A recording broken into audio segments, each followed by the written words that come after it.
If you're watching this video right now, it's not a coincidence. You attracted it. The universe heard the call of your soul and responded. And what you're about to hear are 10 alchemical teachings hidden in the emerald tablets. Ancient codes preserved by initiates for thousands of years. And now they've finally reached you. But pay attention. These teachings are not information. They are activation. If your reality has started to feel strange, if you feel like you no longer fit into old patterns, if something inside you is restless, searching, awakening, it's because your cosmic power has been activated. And when that happens, the universe starts moving pieces.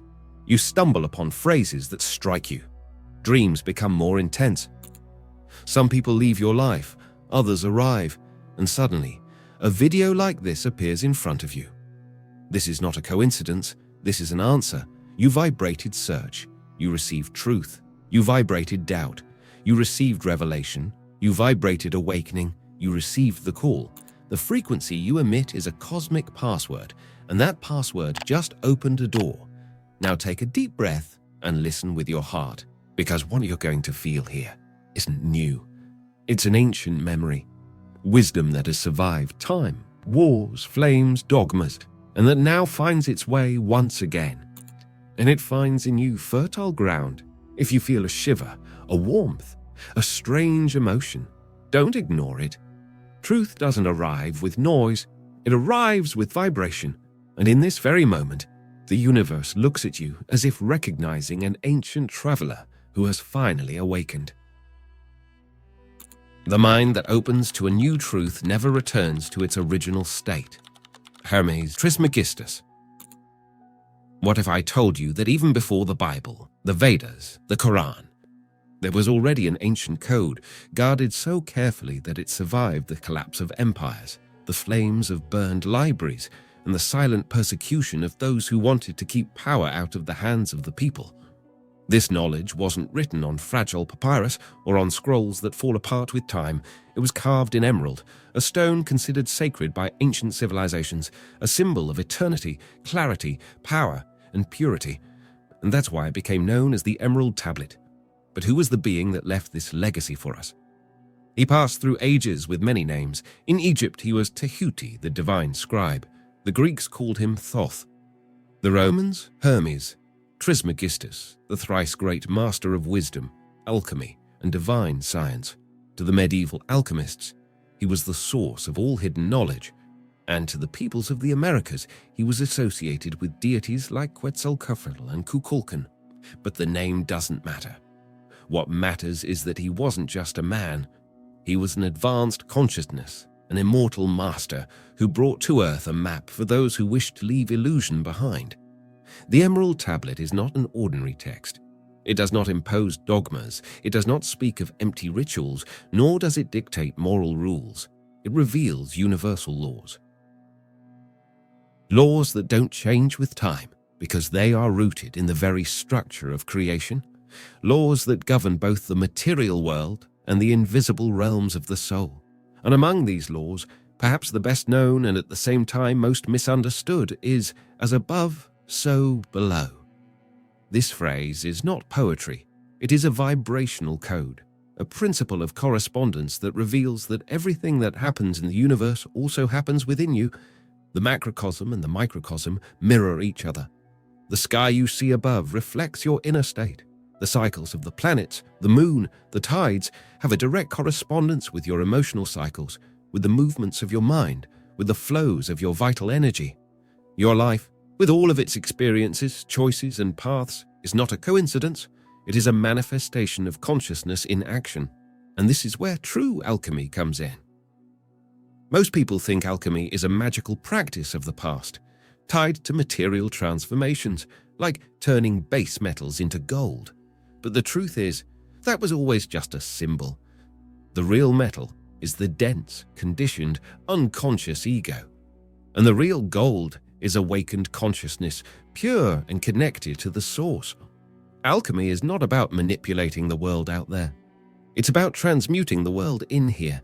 It's the process of soul purification, of raising vibration, of turning fear into love, ignorance into clarity, chaos into inner order.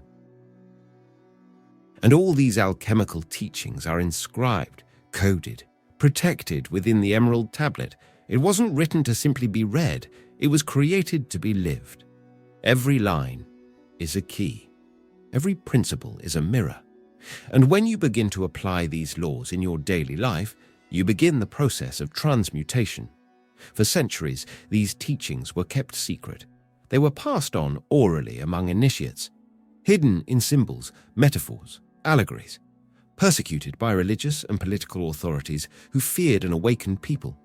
Because someone who understands and lives these laws becomes free, and a free person cannot be manipulated. But now, in this exact moment of your journey, you are being reconnected to this knowledge, not by chance, but because your inner frequency asked for it. Later in this video, we'll explore the 10 main alchemical teachings taken directly from the Emerald Tablet. They are not theory. They are activation keys. They weren't made to be understood only with the mind, but absorbed with the heart and applied with awareness. Get ready, because when you begin to absorb these ancient teachings, something inside you changes. Perception begins to expand, and you start looking at yourself differently. Suddenly, the image you have of who you are begins to crack. You realize that everything you believed yourself to be, the name, the body, the appearance, the social labels, is just a shell, a temporary costume. Matter seems solid, but it is illusion. It is energy condensed into a denser frequency. Your body, as real as it may seem, is just an instrument, a highly sophisticated cosmic technology created to allow consciousness, what you truly are, to experience life in this physical plane. The body is like a chalice that carries the water of consciousness, but you are not the chalice. You are the water, and when you understand that, fear begins to lose its grip, because death stops being an end, suffering stops being punishment, the limitations of the body stop being obstacles. Everything starts being seen as part of a great soul experiment. Listen to this brief story and you'll better understand what I'm talking about. They say that in a distant kingdom there was a wise man who possessed a magic mirror. It wasn't an ordinary mirror. It didn't reflect the face or the body, but the essence. Whenever someone looked into it, they saw who they truly were, not what they appeared to be. One day, the mirror was left in a village, and people began to look at it one by one. Some were amazed to see the light shining within them. Others, frightened, turned away when faced with the emptiness where they thought greatness would be. A young peasant, curious, went to the mirror. When he looked, he didn't see his dirt-covered face or his simple clothes. He saw a blue flame, intense and pulsing. It shook him. He didn't understand what he was seeing. He asked the mirror, "Is this really me? Am I not this fragile body, this limited life?" And the mirror replied, not with words, but with a feeling. Freedom. In that instant, the young man understood. His body was just a role in a temporary play. The essence was much greater, and with that realization, his life changed. Not because he became rich or famous, but because he stopped identifying with the illusion. That simple fable hides a powerful truth. As long as you confuse yourself with the character, you'll live limited by the laws of matter. But the moment you remember that you are consciousness using a body and not the other way around, spiritual alchemy begins. Alchemy is not magic, it's deep inner transformation. And as that inner fire begins to burn, you may feel an even deeper calling, a desire to better understand what is happening to you. Because this process is not new. It is ancient, sacred, passed down by silent generations of seekers who lived before us. And this process has a name, alchemy. But what is alchemy really? Far beyond the legends that associate it with lonely wizards trying to turn common metals into gold, alchemy is a spiritual science, an ancient art born from the union of philosophy, spirituality, and the observation of nature. It flourished in ancient Egypt, in the mystery schools along the banks of the Nile, where priests and initiates studied not only the physical world, but the invisible laws that sustain all of creation. It was in that sacred cradle that the figure of Tahuti was born, the master of wisdom, known to the Greeks as Hermes Trismegistus. He was the one who inscribed the principles of the Emerald Tablet, one of the most mysterious and enigmatic texts in human history, and it is from this very source that true alchemy draws. The most well-known phrase from this text is simple but profound: as above, so below. This idea reveals that everything that happens in the higher realms of spirit also manifests here in the realm of matter, and that's why external alchemy and internal alchemy are connected. In external alchemy, ancient alchemists studied the processes of transformation of elements, especially metals. They observed the cycles of nature, the stages of decomposition, purification, and crystallization. In internal alchemy, these same principles were applied to the human being. The dense, heavy, impure metal symbolized the ego, the instincts, the fears, the vices of the personality, and the gold, pure, radiant, incorruptible, represented the spiritual essence, the awakened consciousness, the divine being within us. The confusion with magic happened because the results of spiritual alchemy seemed impossible to those watching from the outside. People who went through this process often changed completely. They healed from old wounds, awakened intuitive abilities, accessed higher states of consciousness. Those who didn't understand called it a miracle, witchcraft, magic. But the true alchemist knew it wasn't magic, it was soul science. And this science requires courage, because before you can transmute anything, you have to face what is dark.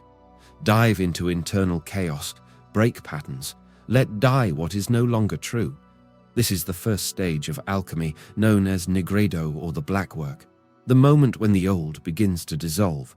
Then come the stages of purification, illumination, and reintegration. Each phase mirrors a step in the inner journey that you are also going through right now. So, when you hear about turning metal into gold, understand that it's not just about matter. It's about transforming the soul's density into light, pain into wisdom, limitation into consciousness, and all of this is deeply connected to the teachings left in the Emerald Tablet. It wasn't made to be memorized, but lived. It wasn't written to impress, but to awaken. And if these words are resonating inside you now, it's because the fire of alchemy has already been lit. And as that alchemical flame continues to quietly work within you, something curious may start to happen. You may come across sensations that feel all too familiar. Places you've never visited but feel like you already know. People you've just met but feel an unexplainable connection to. Situations that seem to repeat, as if the script of your life had already been written before. This is not imagination, it's memory. Because time, as we've been taught, is not a straight line with a beginning, middle, and end. Time is a spiral. Life doesn't move forward, it moves in cycles.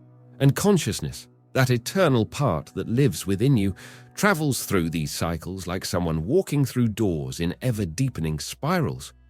That's why some experiences repeat. That's why certain emotions return, even when you think you've already overcome them, because you are being led to a new turn of the spiral. And if you refuse to learn the lesson, the cycle repeats. But if you understand, the pattern dissolves and you level up. The ancients knew this. In Egypt, in the East, among the Mayans, and even in indigenous traditions, time was seen as something alive, intelligent. Not something that runs out, but something that reveals itself. The idea that you only live once is recent, a product of a materialistic worldview that tries to reduce the soul to a biological coincidence. But in all ancient spiritual traditions, time was understood as an eternal flow. The soul reincarnates, learns, evolves, and returns, not as repetition, but as deepening. The cosmic power has been activated. What does it mean? And when you start to realize that time is not a line, but a cycle that always returns with more wisdom, another truth begins to emerge behind all of this. You start to feel that something in you is different, that the places you used to go no longer fit you. that the things you used to talk about no longer interest you, that some people no longer vibrate at the same frequency. This is not spiritual arrogance. This is a sign that your field is expanding. What you are feeling now is the echo of something very ancient. Your cosmic power is being activated. This power does not come from outside. It is not granted by any entity, religion, or system. It has been within you from the beginning. But like a seed buried under layers and layers of conditioning, it needed the right time to sprout. And the time has come. This restlessness you feel, this urge for something greater, this need for truth, is the awakening of your original field, the call of your own higher consciousness asking to come through. Tahuti, the same one who engraved the eternal laws in the emerald tablet, said it clearly. Just as I am God through my knowledge, you too shall be gods of the future through your knowing. This phrase is a direct statement about what happens when the human being activates divine consciousness within. The true awakening is not a spectacle. It happens in silence, sometimes in the middle of a crisis, sometimes in a simple moment of everyday life. But when it happens, everything changes, because your perception changes. You stop being a character in the story and begin to realize that you are the creator of the narrative. This cosmic power that is beginning to manifest in you has no fixed form. In some, it reveals itself as sharp intuition. In others, as an expansion of love. In others still, as an uncontrollable desire to serve, to teach, transform the world around them. Each person expresses this power in their own way, but all who access it have one thing in common. They can no longer go back to sleep, because once you feel the force of your true nature, it is impossible to keep living as you did before. This is the point of no return on the spiritual journey, the moment when the soul takes the lead. And from here on out, nothing will be superficial. The 10 alchemical teachings you needed to hear right now. And when that power starts pulsing within you, not as an abstract idea, but as a living truth you feel in your chest, something extraordinary happens. You begin to attract answers. Questions that had been dormant in your unconscious for years, maybe lifetimes, begin to find an echo, and that echo manifests in the form of teachings. But these aren't ordinary teachings, they are codes, vibrational keys that activate within you the moment they are heard. And if you've made it this far, it's because your frequency is ready to receive them. These are the 10 alchemical teachings your soul has attracted. They don't come to please the mind, but to awaken consciousness. Consciousness precedes form. Everything that exists in the visible world was first a vibration in the invisible. Before the tree, there was the impulse. Before the word, there was the intention. Before the body, there was consciousness. This means you are not an effect of the physical world, but a cause in motion. You are not a product of reality. You are the projector, and what you project depends on your frequency. If your vibration is centered in fear, the world will reflect fear. If it is rooted in love, everything around you begins to organize itself according to that vibration. Inner fire transforms everything. This fire is not literal. It is the energy that lives in your center, often called Kundalini, Chi, life force.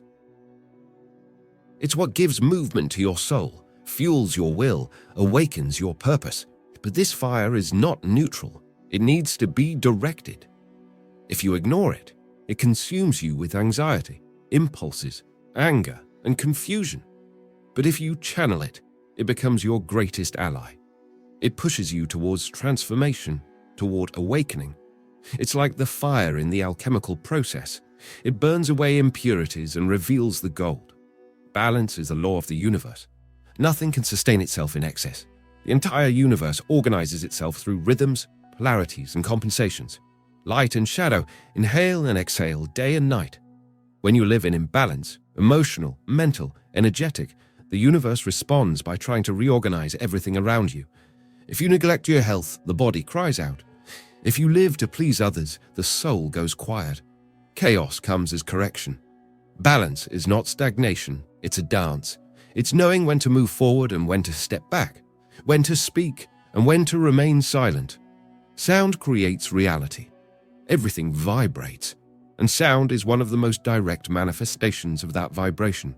Every word you speak carries an energetic signature.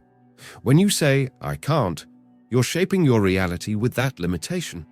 When you say, "I can," you open the way for possibility. The ancients knew this. Mantras weren't just empty repetitions, but vibrational formulas that reprogrammed the subtle field. Today, even science is studying the impact of sound frequencies on matter. So choose your words the way you would choose what to plant in your own field. Light and shadow come from the same source. Duality is part of the game of existence. What you call good and evil are different expressions of the same source. Shadow is not the opposite of light. It is the absence of it. And often, it is in the darkness that you find forgotten treasures. Running from your shadow is running from yourself. When you embrace what was rejected, when you welcome the parts still crying out for healing, you discover that the shadow is just a portal, and by crossing it, you become stronger. Your body vibrates according to your emotion. The body is a mirror. Every unexpressed emotion, every unacknowledged pain, every recurring thought imprints itself on your physical structure. Modern medicine already recognizes the effects of emotions on the immune system, on hormones, on the heart. Chronic sadness can become a weight on the shoulders. Anger can turn into gastritis, anxiety into insomnia. The body speaks what the mind doesn't dare admit. That's why listening to your body is part of the path. Knowledge only becomes real through practice. Reading, studying, listening, all of that is important. But knowledge only becomes real when it is lived. Knowing that fear paralyzes is one thing. Facing fear consciously is something entirely different. Many collect spiritual quotes, but live as if they're asleep. True wisdom is not intellectual, it is vibrational. It's in the gesture, the choice, the action aligned with what has been learned. Knowing about fire doesn't bring warmth. You have to enter the experience. The earth is alive, and you are part of it. You don't live on the earth, you live with it. It's a constant exchange. You breathe what it exhales. It feels what you vibrate. The illusion of separation is recent. Ancient peoples knew that everything is connected, that the tree feels, that the stone holds memory, that the river carries messages. When you walk barefoot on the earth, when you watch the sunset, when you align with natural cycles, something within you aligns as well. Healing doesn't come from outside. It comes from reconnecting with what has always been alive around you. The heart knows what the mind doesn't understand. The mind analyzes. The heart recognizes. The mind doubts. The heart feels. How many times have you ignored your intuition because it didn't seem logical? How many times did you feel something was off but went against it because reason said otherwise? The heart is a center of intelligence. It's not about impulsive emotion, but subtle perception. When you learn to listen to this center, you begin to make decisions that resonate with peace, even if they challenge logic. You already are what you seek to become. The ego's greatest trick is to make you believe that enlightenment is far away, that truth is outside, that fulfillment is in the future. But everything you seek already lives in potential within you. You didn't come here to become something. You came to remember what you already are. The entire spiritual journey is a journey back home, and what's waiting there? Only you. And as these alchemical teachings begin to unfold within you like codes awakening dormant layers of consciousness, an even deeper realization emerges.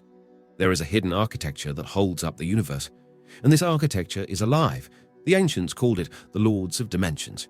Cosmic beings, external forces, divine entities, maybe all of that. But what few understand is that these lords also dwell within you. They are not separate figures floating in the cosmos. They are archetypes, aspects of your own being at higher levels of consciousness. And when you begin to awaken, you start to feel their presence not as myths, but as forces that move your inner journey. The three represents the darkness that transforms. He is the Lord of the inner night, the one who guards the portals of symbolic death, the one who forces you to face your own abysses, but not to destroy you, rather to purify you. He creates the necessary challenge for you to cross through illusion and be reborn into light. The four is the light that liberates. He awakens the spark. He breaks crystallized patterns. He reminds you of your true nature when you're about to forget. His energy is expansion, impulse, awakening. The 9 is the point of origin. It has no form, no name. It is the silent source that exists beyond duality. Everything comes from it, and everything returns to it. When you come into contact with the 9, you don't feel emotion. You feel truth. These lords do not demand worship. They don't ask for reverence. They ask for integration. Because true alchemy is uniting these forces within. It is recognizing that darkness, light, and origin are all parts of the same whole, and that whole is you. You don't need to go far to find them. You access them in silence, in meditation, in moments of crisis. In flashes of clarity, they live in you, just waiting for you to remember. And that is what's happening now. The veil is falling. Not with noise, not with explosions, but with small cracks in perception. You start to see more clearly. Life around you still looks the same, but something has changed. The way you perceive everything is different. What once went unnoticed now seems full of meaning. A number that repeats. A dream that returns. An unexpected encounter. Everything starts to feel like part of something greater. This is not coincidence. It's memory. You're not learning something new. You're remembering what you already knew. Because you've already been initiated. In another life, on another plane, maybe in another body. But your soul has walked these halls before. It has already touched these codes. The activation of cosmic power doesn't turn you into something you weren't. It simply removes the veils that kept you from seeing. Forgetting was part of the game.